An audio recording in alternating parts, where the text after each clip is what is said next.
Hi attendees. Hello everyone. Hi everybody.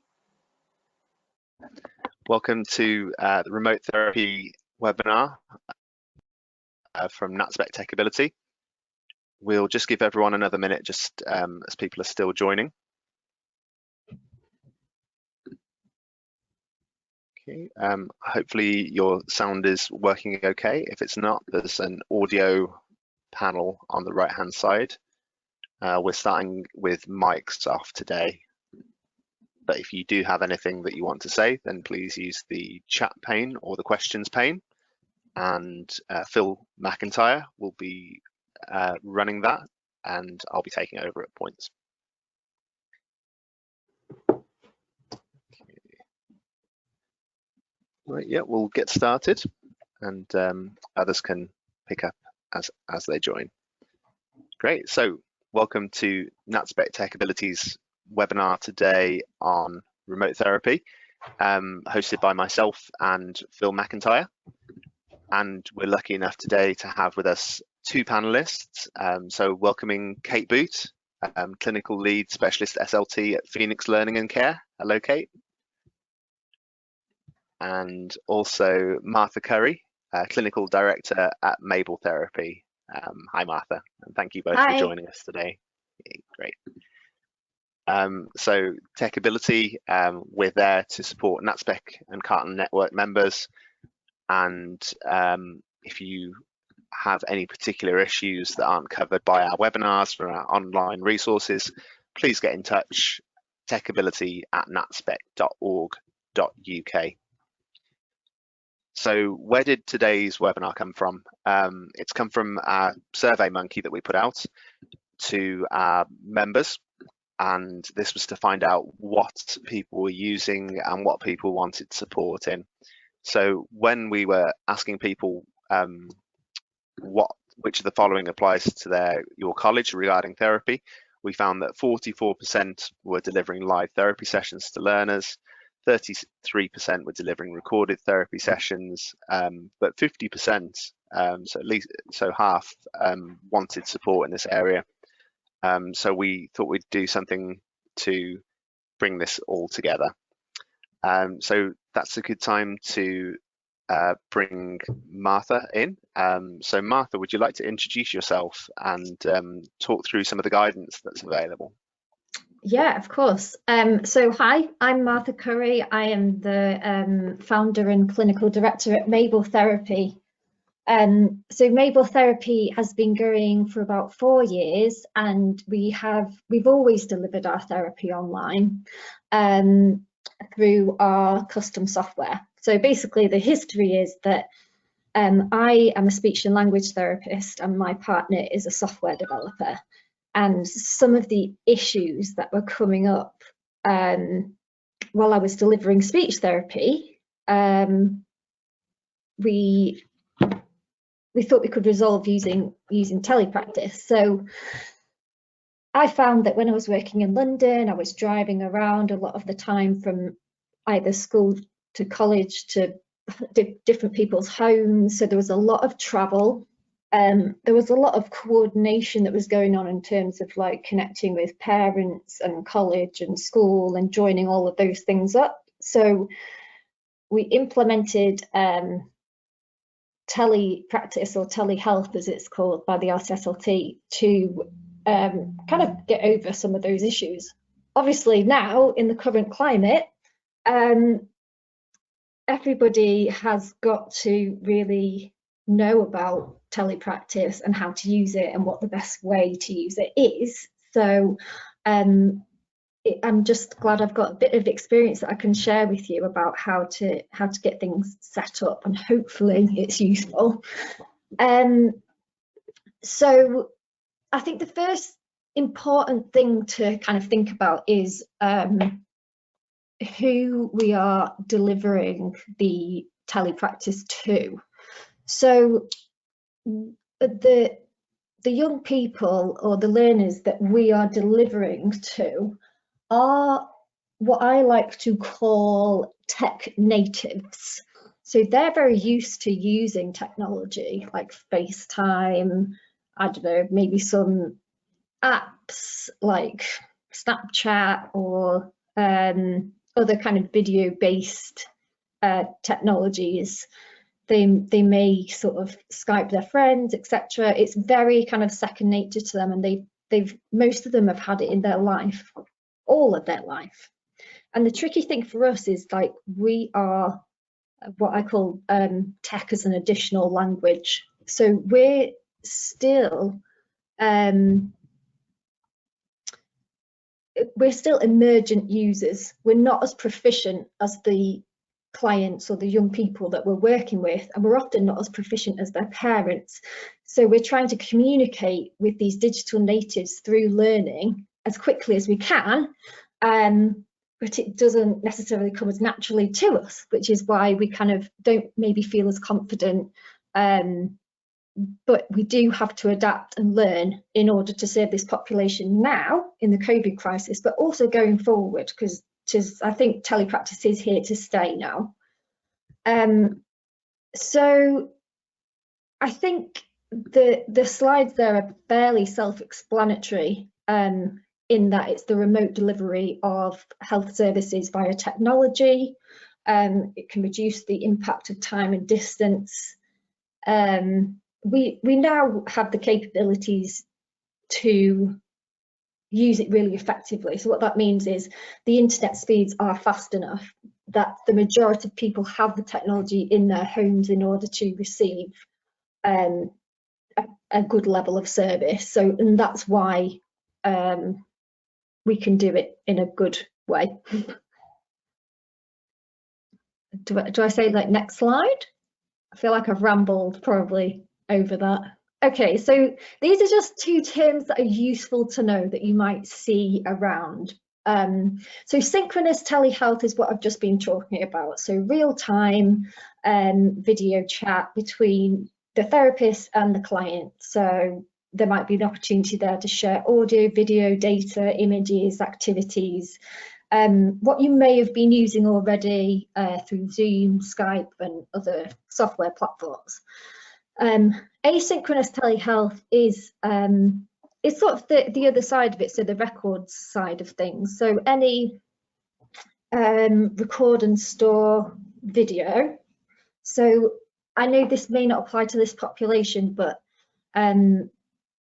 some of our therapists will do parent-child interaction therapy or adult-child interaction therapy, where the parents will record themselves interacting with the client, and then we will bring that up in the session and we'll kind of go through it together. But I guess the asynchronous element is that they have done that before coming to the session. Other asynchronous telehealth would be providing advice via email, via WhatsApp, or text, which you might see in, I'm sure there's some counselling companies that do this, or sort of mindfulness wellness companies that offer support in that way. So it's just making that distinction between the two different types of telehealth. Great, thanks, Martha. And which do you mostly use yourselves?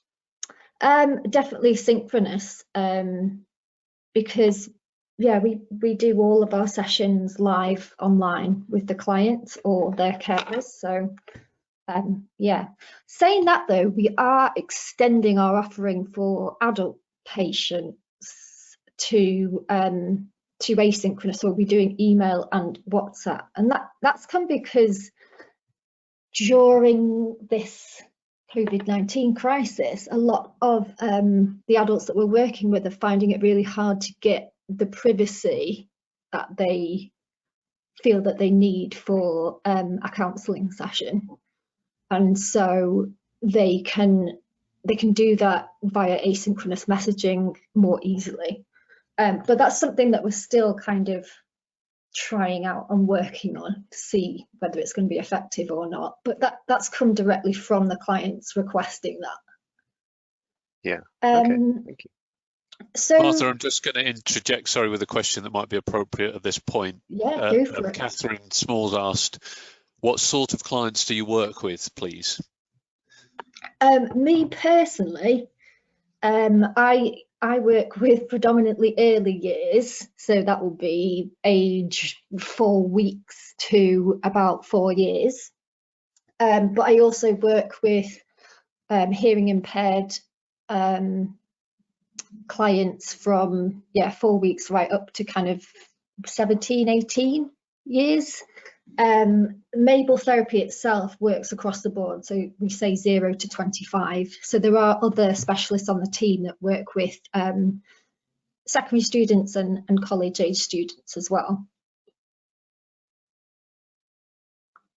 Great, thank you. Is that okay? Yeah, that's great, thank you. Any other questions at this juncture? There's nobody firing in, but I wonder if people have questions specifically for Martha or for Kate, for any of us as we go along, if you keep putting them into the question panel, and then we'll just bring them up at appropriate points. If not, we'll save them until the end of the webinar. Okay, cool. So this is the advice on the RCSLT on platforms, but I believe Kate may have some updated knowledge on this, so do correct me if things have changed. Yeah,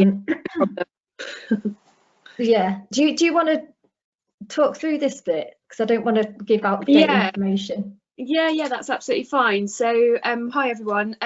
So I've been part of a core group of speech and language therapists that have been working with members from Royal College to look at updating the telehealth guidance that's available from Royal College.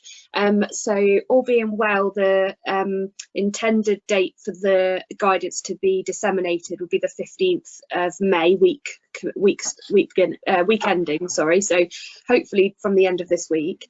And basically it was sort of born out of a couple of webinars that were put together by myself and a colleague who works down in London to try to help one another really during this time, because obviously many therapists have been sort of put into a position where telehealth has been the service model that they have to now work with, but may not have known a great deal about it beforehand. So it sort of stemmed from there, and the guidance that's already available from Royal College was quite limited, so it's really just building on that and updating it, not only to take account of the current situation with coronavirus, but also so it can be there, you know, when we come out of this period of time. So the guidance is going to cover topics such as consent to use telehealth, information governance, selecting a platform, getting started with telehealth and thinking about what you need to consider in terms of the service user, the family and the carers, empowering the service users, families and carers, assessment and how that might look in terms of telehealth, and then there'll be some information on the evidence base and also some case studies to hopefully sort of bring some of it alive a little bit, and then there'll be like an FAQ area that will be monitored and added to, because obviously it's an evolving situation. So yeah, hopefully that will just add to what's already there and the stuff that's on the slide in front of you, and that should be going live from the end of this week, all being well. So great, thanks Kate. That's really useful to know. That's really useful to know. And just to mention at this point, we've got a kind of update and drop-in webinar on Monday. So if we've heard anything by the end of the week, then we'll make sure to share it on Monday with everyone there. That sounds good. Great, thanks Kate.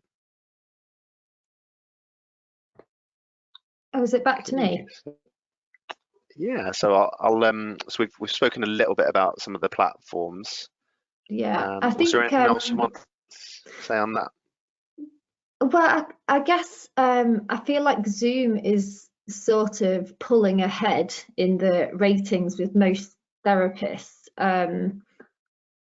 and there has been some kind of controversy over its security, but actually, what did I hear the other day? If you have a password on it, then it is fairly secure, and it is encrypted end to end. So it is okay to use for therapy as long as you've put those things in place. I don't use it myself, so I'm not an absolute expert, but I have heard really good things about it. I obviously use Mabel because we made it for this purpose, but Zoom has got a lot of functionality that's actually really useful. So they have screen share, but they also have a capability to hand over the controls to the person that you're interfacing with, so that you can sort of participate in activities in real time together, which is really good. If anybody works with younger children, there's also these things that are discovered recently called boom cards that are kind of interactive activities specifically made for this purpose. And you can just search for your target, preload them into the session, and they're just quite a useful resource. But I think, a lot of your choice in technology may come down to the organisation that you're working for and their preferences and their security requirements. So I'm just going to, sorry, Martha, I'm just going to interject a little bit on Zoom, just because I've been looking at it in the last few weeks. yeah, Security-wise, I think really the overall view is that it's pretty secure if you're doing a kind of one-to-one meeting, because you can provide a password. You're pretty sure that password's only gone to one person. The issues come if you're including more than one person, and obviously the thinking is that then that Zoom meeting can get out into the wild somewhere, and then you get this Zoom bombing issue. yeah, So it's not that it's insecure, it's probably about appropriate usage of it, and it goes without saying it's the most targeted platform because people know that it has weaknesses, so hackers are going to target it. That doesn't mean it's insecure, but it's just probably for multiple meetings, it's probably not the best platform. Also, to say it is only end-to-end encrypted if you're using the Zoom app. If you use the web version, it can't encrypt it end-to-end. right, okay. If your organizational policy says your tool must be end-to-end encrypted, you need to make sure the person at the other end is running the app on their phone or on their tablet. Okay, thank you. That's useful. I think would it be helpful to just add in there that a lot of what you've just talked about has obviously been a focus for the core group updating the guidance, and 2 of the therapists are heavily involved in information governance and in terms of digital platforms and things. So there's going to hopefully be quite a robust set of resources and information about those sorts of safeguarding issues that you've got to be mindful of, and security issues, and obviously depending on the setting that you work in, if you're NHS employed, it might be far more restrictive than perhaps some of us that work in independent specialist colleges. So hopefully the guidance has tried to capture the different settings that therapists will find themselves in, and therefore the different organisational sort of processes and policies that they have to work to. That sounds excellent, Kate. Thanks. We'll look forward to reading on that. Yeah, thank you. Great. So we've got something on the responsibilities of individuals. Martha, would you like to carry on to talk about this? Yes, let me just take a little look. So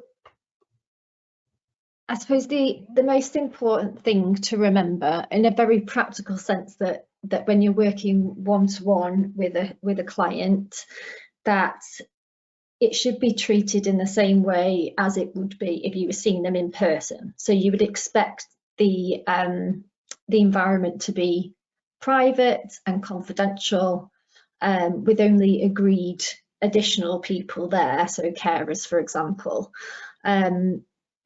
And yeah, it's important to make that clear to the clients as well, that where they can, It's not always super practical, but to create an environment that's private, that's confidential, that's not going to have sort of dad walking past in his underpants in the background, that's maybe not going to have pets and things wandering around, and just kind of treat it as you would if you were going and having a session at school or in a clinic. So yeah, it's important to communicate that with the clients that you're working with. Obviously, there's some environmental things which I'm sure Kate will talk about as well, in terms of seating, lighting, and technology, that it's useful to discuss with the client before you start working with them. So, you know, making sure that they're not sat in shadow, making sure you can see their face on camera, and that they're comfortable and they're in a good position for therapy. And I think just to chip in there as well, I think everything Martha's just said is really sensible, particularly thinking about the shadow thing, because you know, despite giving advice and supporting parents or carers, that's still sometimes been an issue where maybe a student is sat in front of a window, and so actually all I can see is really a shadow of them. You can't really see them, you just have the silhouette. So I think, as you know, being mindful of where the person is sitting on the other end, but then also remembering the same would apply for yourself. So I've, you know, had to sort of just learn, I guess, what times of the day I need to maybe shut the curtains and put the light on, because the lighting would be sort of too bright if I just allowed the natural light in, and then that might make it difficult for them to see me. And another thing that I was just going to say is thinking about you know, the students, young people that we might work with. There's probably a high chance that most people listening will be working with children, young people, young adults who have sensory processing difficulties.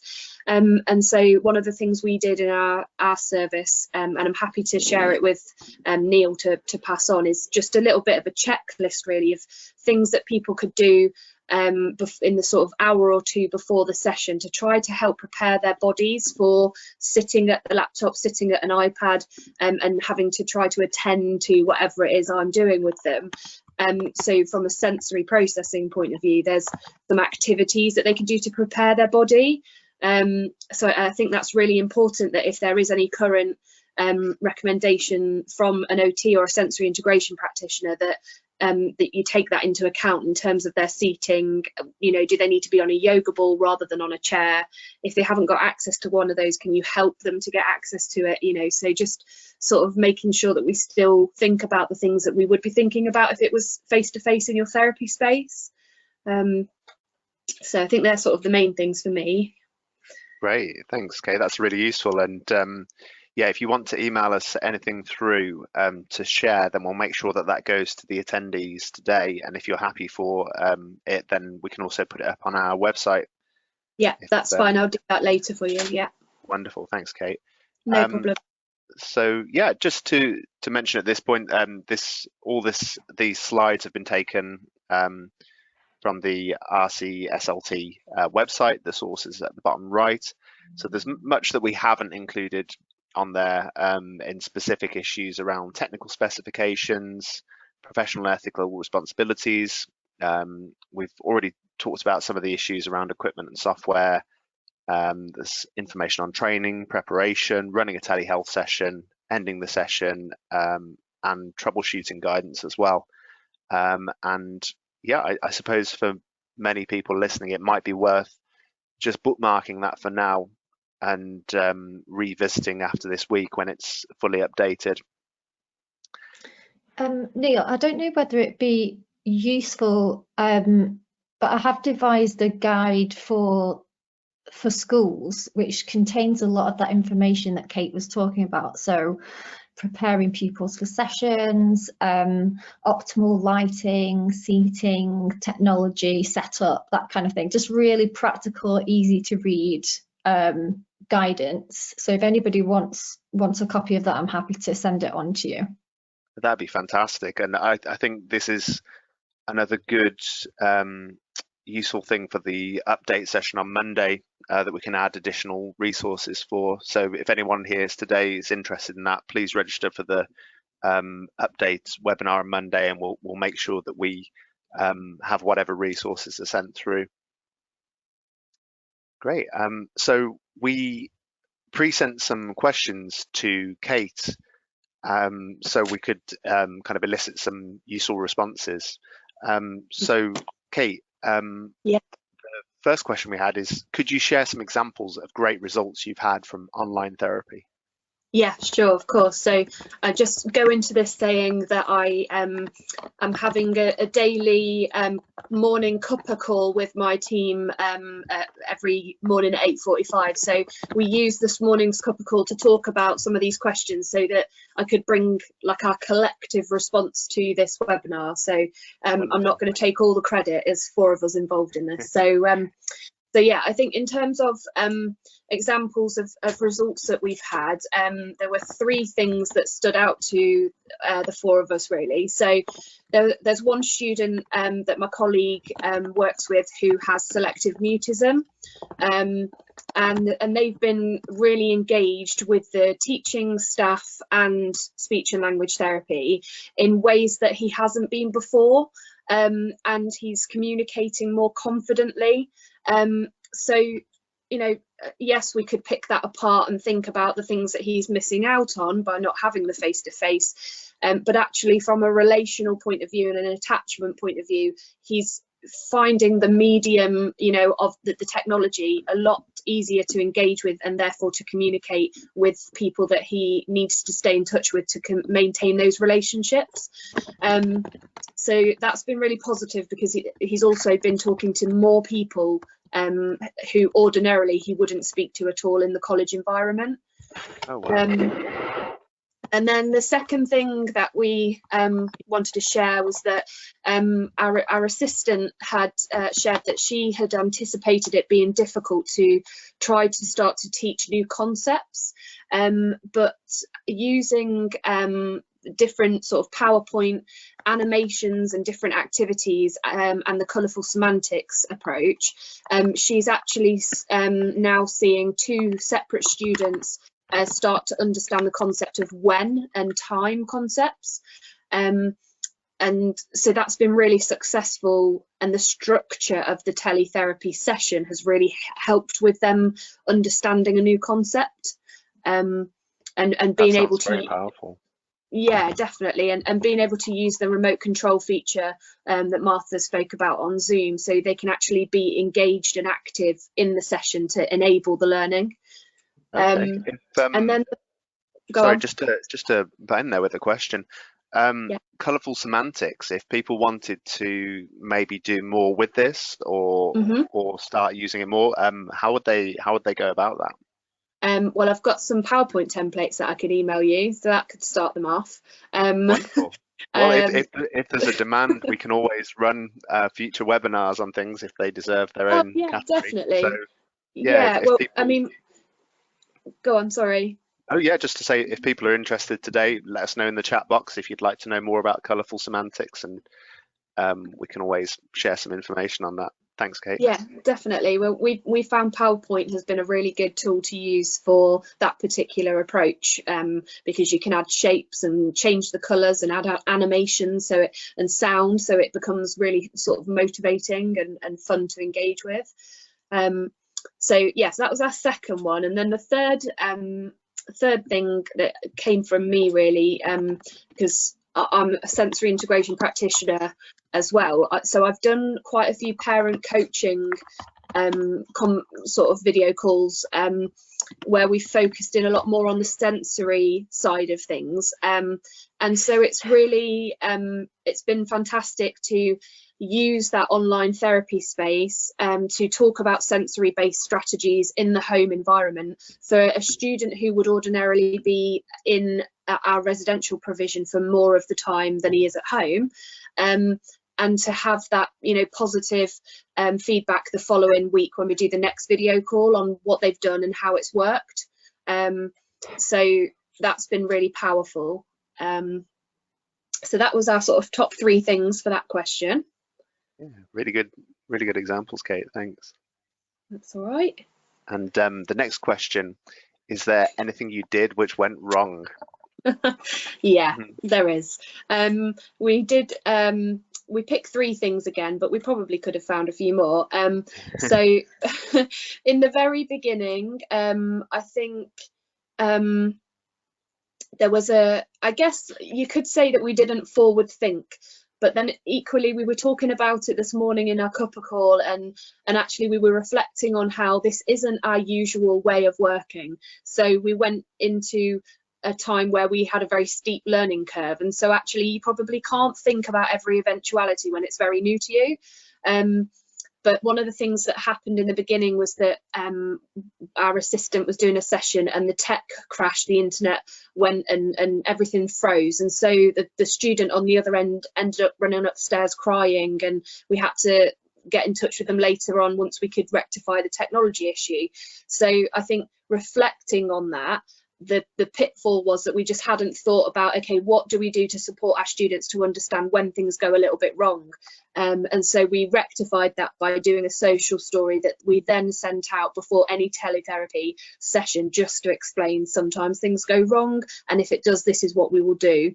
And to also talk to the parents or carer to say, if it goes wrong, is there something you can offer that will help to ease the anxiety, and then we'll get back in touch with you as soon as we can via the phone afterwards. So that was quite an important one for us with our students being autistic and having learning disabilities. That has made a difference in terms of anxiety. Right. Another pitfall, which we again came to the conclusion it's not really within our control, are the inevitable issues with technology. So we've never really used the webcams on our work laptops, and within about 2 weeks of using mine, it broke. So that affected my teletherapy session planning for that day, and I had to get an external webcam from our IT department. So again, it sort of happened, and then we rectified it, but it meant we could then forward plan so that the girls all have an external webcam in case theirs breaks. So I think, you know, just maybe being mindful of having spares if possible. And then the third thing was about knowing what technology your student is using, because you can't do everything on an iPad or a phone that you could on a laptop. So for example, if you're using Zoom and you use the remote control facilities, you can't, in our experience anyway, you can't drag and drop things in a PowerPoint, or if you're using a Simplify website, whereas if the student is on a laptop and they've got the mouse pad or an external mouse, then they can do that. So I think in terms of your planning and how active you want them to be, that's something to be really mindful of, and we're more mindful of it now because we've lived through the experience before we realized it was a thing. So that's it for that question, I think, really, Neil. Yeah, great.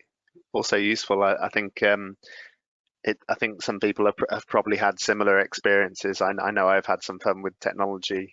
We had one of the webinars that we started, and just as I started the webinar, the platform crashed and crashed my computer. So yeah, I've also had some fun there.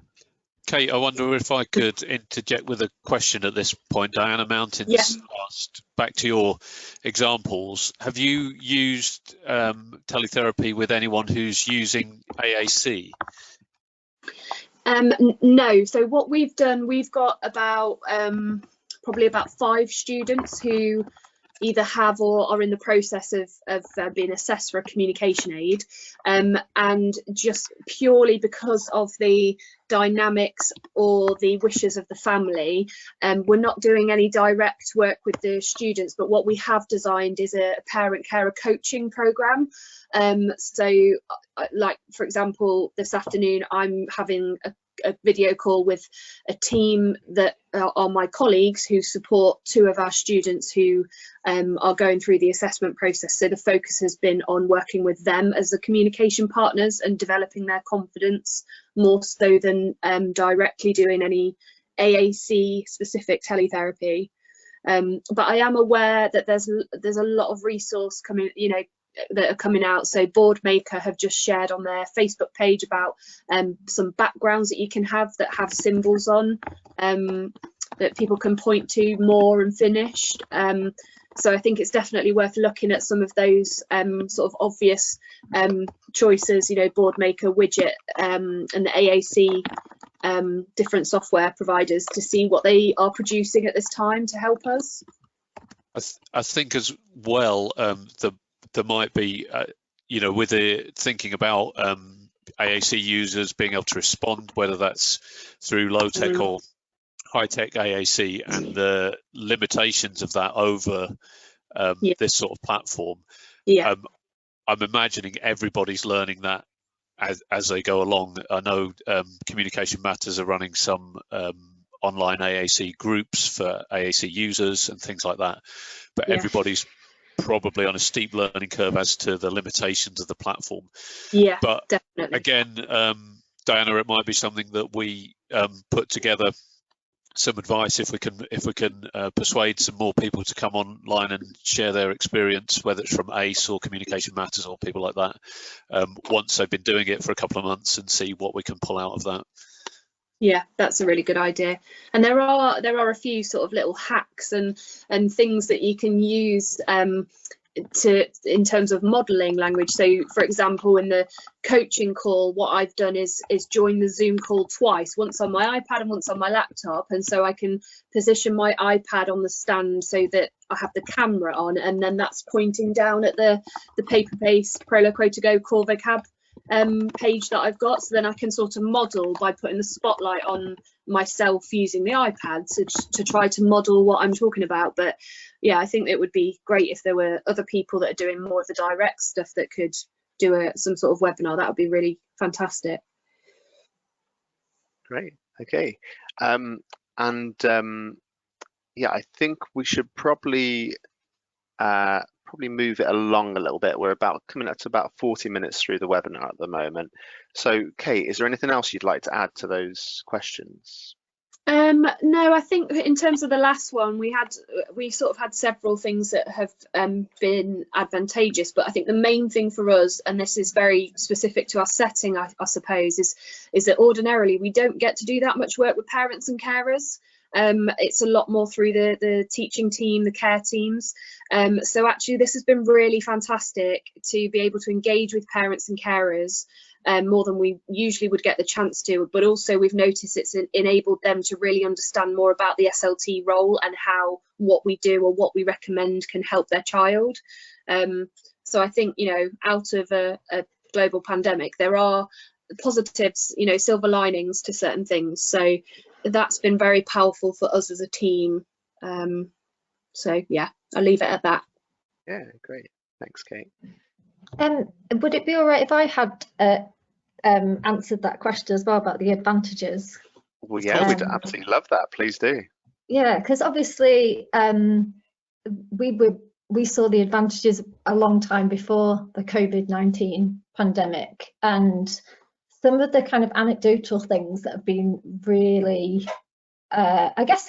powerful for our team is that we work with a lot of children with social, emotional, mental health difficulties, as well as speech language communication needs, and a lot of them had just completely withdrawn from traditional face-to-face therapy, but this offered a kind of novel way of it being presented. It also meant that they had more autonomy and more control over the therapy environment, which we found reduced their anxiety. And in many cases, Mabel was the only intervention that they were accessing in a number of PRUs. I think, I'm just trying to think how many now, but yeah, a lot of children in PRUs and young offenders were finding it much more accessible to access the therapy in this way. And that sort of there's gone the same way for pupils with ASD who were maybe younger, and those with anxiety or just generalized anxiety disorders as well. Great, that's really useful. Thank you. And I've got some slides from Phil now. Phil, if you want to chip in. Okay, thanks. I'm just going to wrestle back. Oh no, I don't need to do that. Sorry, Neil. I need to leave you as the presenter. That's Sorry, okay. Neil. Can you make yourself presenter again so we can Power see struggle in the middle of the webinar. Go on. Yeah. Okay. So. Thanks. I'll just have to prompt you if that's all right. And yeah, of course. So just at the end of what Kate was mentioning there about different ways of working, having quite a few discussions over the last few weeks with people about how this might influence our ways of working, especially in specialist colleges or settings. And I'm thinking about students who, and young people who might suffer from fatigue or frequent illness, and actually the advantages that this might give us to deliver therapy or teaching or other things, having learnt in to use all these tools, whether we can actually use them more effectively as more of a blended way of teaching and learning and delivering programs in the future. Lauren, sorry, you're just asking, is this webinar 45 minutes? That's the general idea. I'm suspecting it will go on a bit longer, but we'll try not to keep it anything beyond 2 o'clock. So just a quick, some of this will be reiterating what the other presenters have said, but thinking about when you're going to use these kind of tools, what preparation you need to have in mind, so that you don't, so that everything runs as smoothly as it can. So check your camera and microphone work. Most software that you use, online software, will have a checking tool in it where you can go on in advance. Does this camera work? Does this microphone work? And do a test. But then importantly, make sure you use the same computer, the same mic and the same camera that you tested it with. Otherwise, you've got no guarantee it will work. Get to know the software a bit. Do a trial session, have a play with some other staff, or even just on your own in the software, so that you know where all the tools that you're going to need are. Turning the camera on and off, the mute, the chat, that kind of thing. Make sure, as Kate said, have a decent working space. Should go without saying, but we've all seen the things that go wrong for people when their kids or pets run in the door. But think about the background. A window is the window behind you? Is the light coming in on the side of your face, so it makes it harder to see you, that kind of thing. Next slide, please, Neil. Also really important that you set expectations for the person that you're delivering to, any parents or carers who are going to be supporting that person, PAs, anyone who's supporting that person during the session, that they understand what the limitations might be, or what the outcomes that you're expecting might be of that session. That again, it might have advantages, but it might also have disadvantages of a face-to-face session. So making sure that understanding's there. Have a bit of a check as well that the person at the other end obviously has got the hardware they need to support them. And Kate touched on this earlier too. It might be that a tablet or a phone doesn't have the relevant tools you need, but equally it might be that if you're doing more physical therapy and you need to see someone moving their leg rather than just their face, and you need to move that camera around, it's going to be easier if it's running on a phone or at least a tablet, rather than the person who's supporting them maybe having to lift that tablet and lift a laptop, and turn it around and get it in the right place. So have a bit of a think around that, and it might be again that you need to do a trial session to see how that works for 4 or 5 minutes, and if it isn't effective, then think about another platform. Obviously, people are limited to the devices they own. Not everybody's got a phone and a tablet and a laptop, but if the choice is there, maybe act on it. So talking about the delivery itself, again, we've put together just a generic guide, NatSpec guide to best practice when video conferencing. So this applies to therapy, but also applies to teaching. So feel free to share with colleagues if they're doing any kind of online interactions. I wonder if you could, Neil, could you get that document up and share that, please, the Word document? I feel I don't have that to hand, so it might be better just to. Oh, okay. I'll just talk through it then. Sorry. Again, this is on the link. There is will take you straight to the document. It's on the Techability site. Oh, sorry, the link. Yeah, I can click on the link. Yeah. Oh, you could. Yes. Yeah.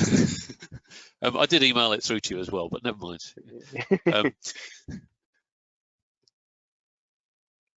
So while Neil's bringing that up, that brings in my my next couple of points really as well, which are about relaxing during a session. So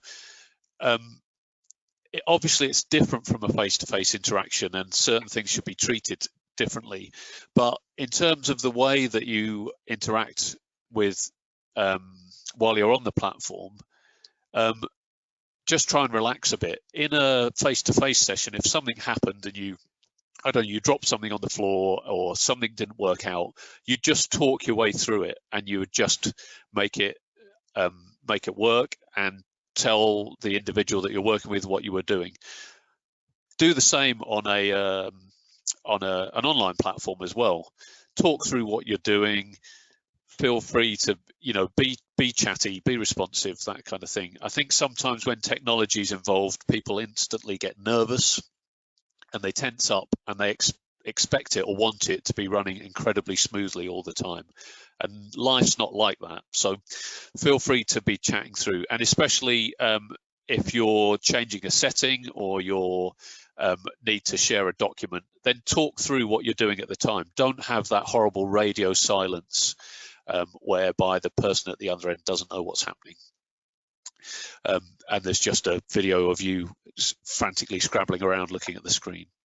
So thanks, Neil's brought the guidance up now, which is really a lot of what we've covered, but going through this, a lot of it's around professionalism, and probably I don't expect anyone on this webinar that won't be exercising these, but you might want to share it with colleagues who you feel might not be so professional. So again, because it's a different platform, people treat it differently, and they're used to having Zoom calls with their mates, so they might not act in a professional manner.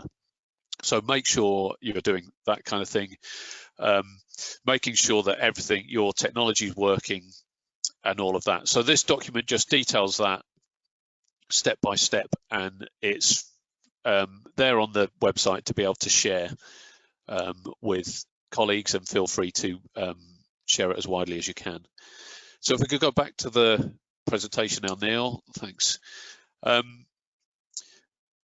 Obviously not practicing what we preach here, because someone's already asked how long the webinar is going on, but keep your interactions as short as possible, and maybe shorter than you would on a face-to-face session. There's a lot of reports around at the minute of online meeting fatigue since the lockdown, that people have find it much more tiring to be interacting through this sort of platform than they do face-to-face, and it's less natural. So maybe think about the length that a normal therapy session might be, and think about how you could cut that down slightly, and make sure, and obviously agree that with the person that you're working with, and agree that they can opt out maybe more readily, and change your session length a bit if they're feeling more fatigued. Phil, sorry yes, to interrupt. Can I just chip in there and just add that another piece of work that RCSLT are looking to do, I don't think there's a time frame for it just yet, but there's certainly draft sort of ideas that have been written, is something around therapist well-being. So they want to have a more dedicated part of the website that focuses on that topic. So I think just so people are holding that in mind, really, that hopefully in the not too distant future there might be some additional resources on there that have various different links to, you know, different activities that you can do to practice self-care and find that, you know, work-life balance sort of thing. So just so in case that's helpful for anyone. No, that's really good, Kate, because as with all these things, people might take advantage and say, oh, well, hang on, we can get our therapists to run back-to-back meetings online every hour of the day and expect them to be doing that rather than having breaks in the middle. Yeah, sure. So that guidance will be really helpful, I think, for anyone listening. Thinking about safeguarding as well, again, there's some guidance in that document. There's guidance from various organisations, but just some of the highlights about safeguarding online. I don't think people should be seeing this as different from offline, and maybe see it as analogous as if you went on a home visit on your own. You would make sure certain things were in place. You would make sure a parent or carer was present, or that other staff had accompanied you if you felt that was appropriate. So do that online as well. Make sure that someone is present at the other end, or at least is available. Some people are saying make sure there's someone in the house. I would say make sure there's someone within shouting distance or whatever is appropriate. But also, you know, if you feel like you need to have someone present in the meeting at your end, then do that as well. Use your normal procedures. Again, if you feel there's been an issue with safeguarding and there's any concerns, you need to record and report just as you would in any other setting. And be free to end the call immediately if you have any concerns, and then follow that reporting and recording procedure. Someone mentioned earlier about dad wandering past in his underwear, that kind of thing. If you feel it's inappropriate, end the call and then try and follow it up at a more appropriate time with the individual. There's probably some disagreement, just back one, Neil, sorry for our last point, about recording meetings. Now, some of the advice is saying that organisations should be recording meetings for safeguarding. Others are saying don't record meetings for safeguarding. So check with your organisation about what they think is most appropriate. If you are having a one-to-one meeting and no one else is present, and the person at the other end agrees to it, recording it may be better for your own safety and for your own protection. However, there's some data and privacy risks to be thinking about. Where's that recording stored? Is it covered by the famous GDPR legislation? And what's the privacy? So you shouldn't be making a recording without the agreement of the person that you're delivering to. Okay, back over to you, Neil. We're coming towards the end now. Thank you for bearing with us while we overran a little bit. Just a few useful information points there. These are available in the handouts on the handouts slide on the right hand side.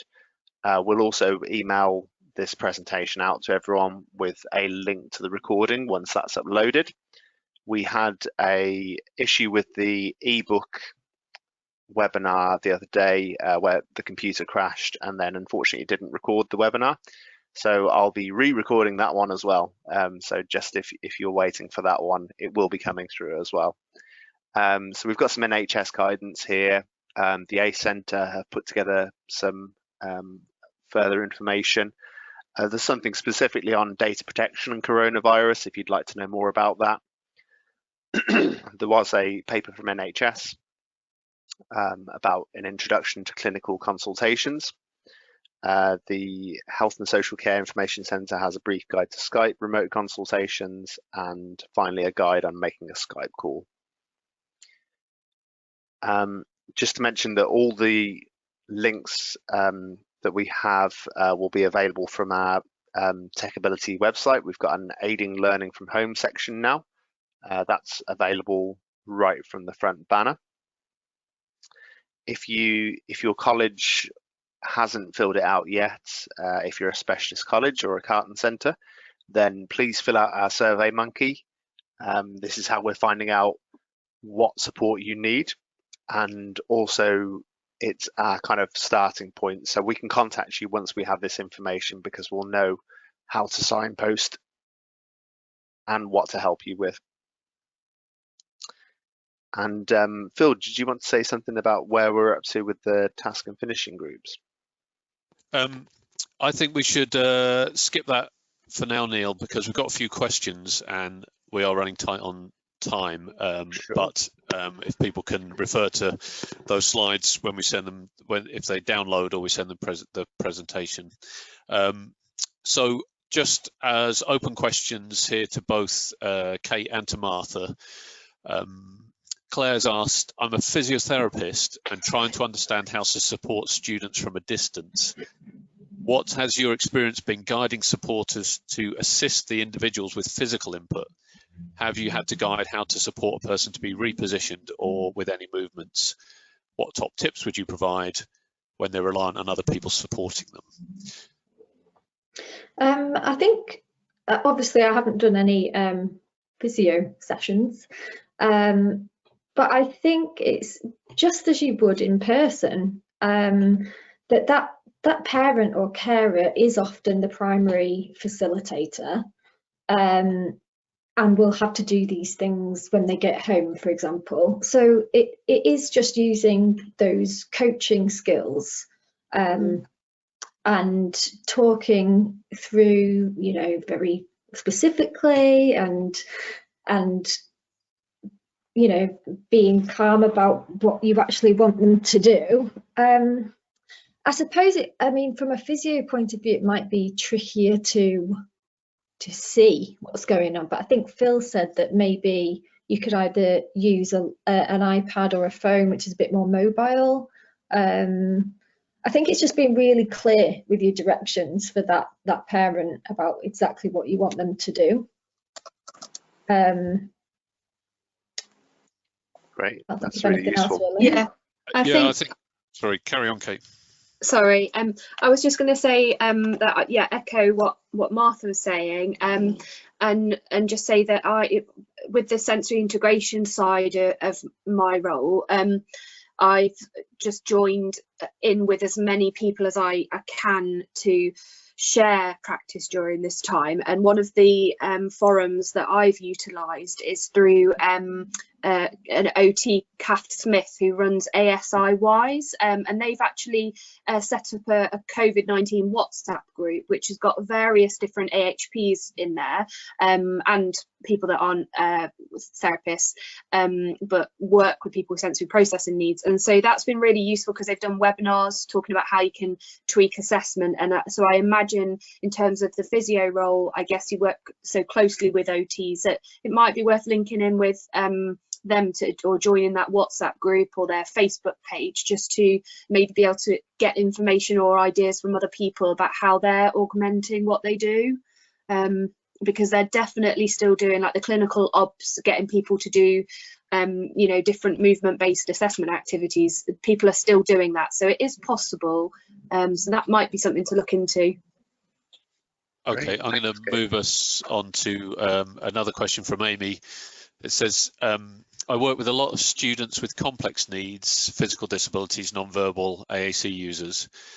My college's therapy team is quite new and usually integrated within the classroom setting.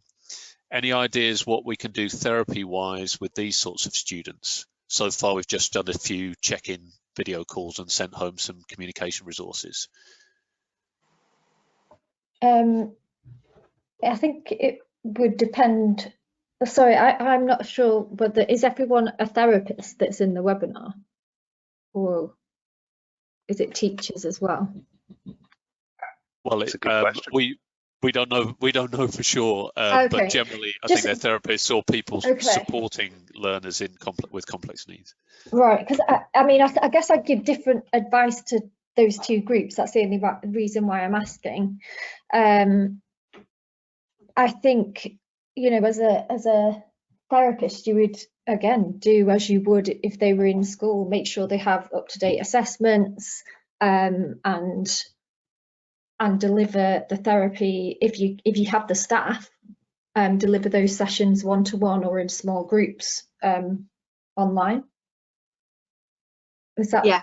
Yeah. That's what we're doing. I mean, we've got a mixture of contributing to the home learning packs, liaising with the teaching staff, offering support, you know, when and where it's needed, offering some, you know, Zoom training sessions on various different topics. And then there's the direct work as well, which might be one-to-one, or we've got some social skills groups that we're continuing to do. So I think a combination is probably needed, isn't it, at this time?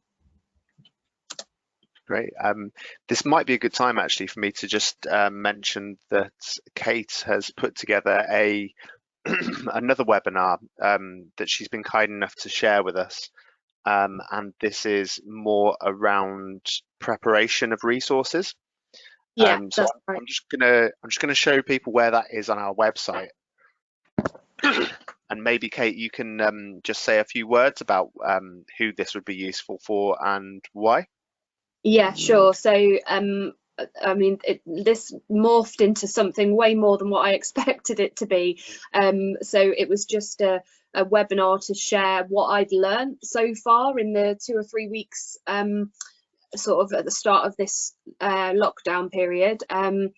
So it's, you know, it's meant for speech and language therapists, but, you know, regardless of the role that you do, the content of the webinar would be useful for most people. So there's a focus on Zoom, because that's the platform we've been using predominantly, but then the middle and latter parts are about using like PowerPoint, Word, PDF to develop and use therapy resources, and then there's also a bit where I just talk through some of the websites, like Martha mentioned, I think the boom cards, that just various ones that you could get sort of free trials to, or, you know, they were offering 3 months till the end of June for free during coronavirus lockdown. So it's just a bit of a mixed bag really, but hopefully get people started. And then there was a link to the resources, but I've just emailed them to you, Neil, so you can share them with everybody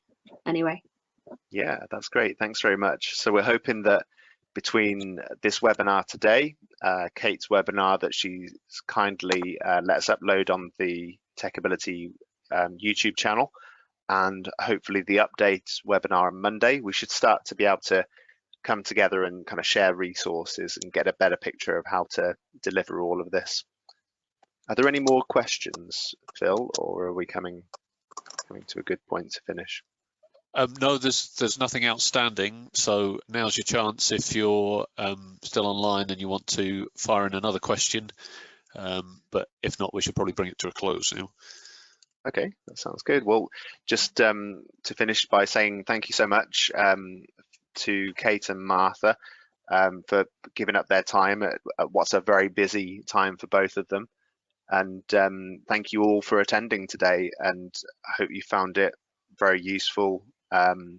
Please let us know if you've got any other requests for things that we didn't cover. I know we had a question on physiotherapy. We were talking about colourful semantics. If there's anything that you think that we need to cover, then let us know. Thank you for having Neil. us.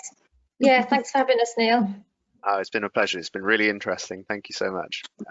We'll leave the chat pane open for a little while, just in case people are typing out comments and questions and things like that. But I'll say goodbye at this point now. So thank you all.